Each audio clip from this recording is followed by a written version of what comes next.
Smoke के जहर आलूद असरात का मसला हो या फसलों की बाकियात जलाने से उठने वाले धुएं से पैदा होने वाली बीमारियों का मसला, आपकी इन दोनों मसाइल से जान छूटने वाली है। पाकिस्तान ने एक ऐसा इनकलाबी कदम उठाया है जो फसलों के फजले से तवानाई पैदा करने का नया बाब खोलने के साथ साथ नौकरियां और किसानों के लिए रोजगार के नए मौके पैदा करने वाला है।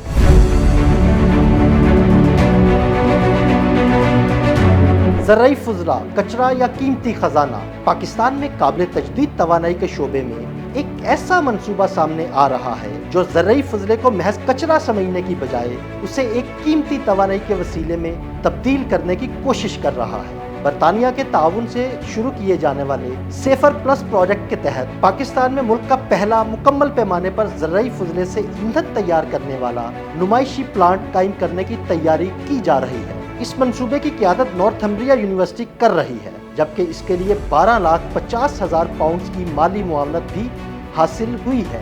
यकीनन आपके जहन में ये सवाल भी उभर रहा होगा कि आखिर ये मंसूबा कैसे काम करेगा। आइए ये जानने की कोशिश करते हैं कि ये मंसूबा कैसे काम करेगा। पाकिस्तान में हर साल कपास, गन्ने और दीगर फसलों से बड़ी तादाद में ज़राई बाकियात पैदा होती हैं। फसलों से पैदा होने वाले इस फजले में नामियाती मवाद शामिल होता है। ये फजला अक्सर खेतों में ही जला दिया जाता है या फिर उसे मुनासिब इस्तेमाल के बगैर ज़ाया कर दिया जाता है, और यही वो मुकाम है जहाँ सेफर प्लस मंसूबा एक मुख्तलिफ रास्ता तजवीज़ करता है। इस मंसूबे के तहत ज़राई बाकियात को जदीद टेक्नोलॉजी के जरिए बायो कोयले के छर्रों में तब्दील किया जाएगा। इस अमल को टोरीफेक्शन कहा जाता है। सादा अल्फाज में समझिए तो इस अमल में ज़राई फजले को मखसूस दर्जा हरारत पर ऑक्सीजन की बहुत कम मिकदार में हरारत दी जाती है, जिसके नतीजे में ऐसा ठोस ईंधन तैयार किया जा सकता है जिसकी खसूसियत रिवायती कोयले से मुशाबे हो और जिसे सनती तवानाई के लिए इस्तेमाल किया जा सके। इस मंसूबे की अहम खसूसियत यह है कि इससे तैयार होने वाला ईंधन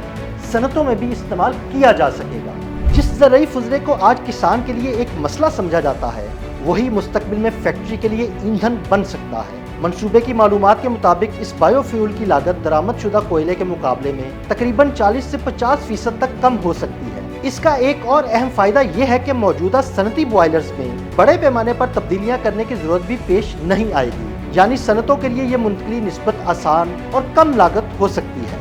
लेकिन इस मंसूबे की अहमियत सिर्फ तवानाई के शोबे तक महदूद नहीं। पाकिस्तान हर साल फसलों की बाकियात जलाने के मसले का सामना करता है और इसका बराह रास्त ताल्लुक फिजाई आलूदगी और बाज़ इलाकों में मौसम सरमा के स्मोक से भी जोड़ा जाता है।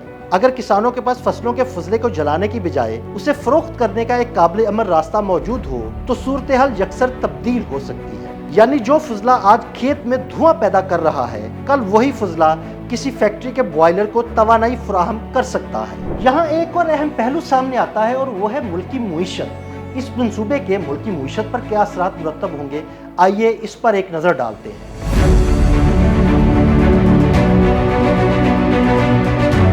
अगर ज़राई बाकियात के लिए एक बाकायदा तिजारती मंडी कायम होती है तो किसानों और देही इलाकों के लोगों के लिए आमदन का एक नया जरिया पैदा हो सकता है। यानी इस मंसूबे का मॉडल सिर्फ फजले से ईंधन तक महदूद नहीं, बल्कि ये फजले से ईंधन, ईंधन से सनत और सनत से रोजगार की एक पूरी चेन तश्कील दे सकता है। इस मंसूबे में सनती सार्फिन की जानिब से ईंधन खरीदने के लिए पहले ही अज़्म ज़ाहिर किया जा चुका है, जो इस बात की अलामत है कि इस टेक्नोलॉजी के लिए मार्केट मौजूद हो सकती है। अगर ये मंसूबा कामयाबी से अमली शक्ल इख्तियार करता है तो पाकिस्तान के लिए इसके कई मुमकिन फ़वाइद सामने आ सकते हैं, जिनमें दरामदी कोयले पर इन्हिसार में कमी, सनतों के लिए निस्बतन कम लागत का ईंधन, ज़राई फजले का बेहतर इस्तेमाल, किसानों के लिए इजाफी आमदन और फसलों की बाकियात जलाने में कमी के जरिए फिजाई आलूदगी से निपटने में मदद। अगर ये मॉडल कामयाब होता है तो पाकिस्तान सिर्फ एक काबिल तजदीद तवानाई का जरिया हासिल नहीं करेगा, बल्कि इससे रोजगार के भी कई मौके पैदा होंगे और पाकिस्तानी मुईशत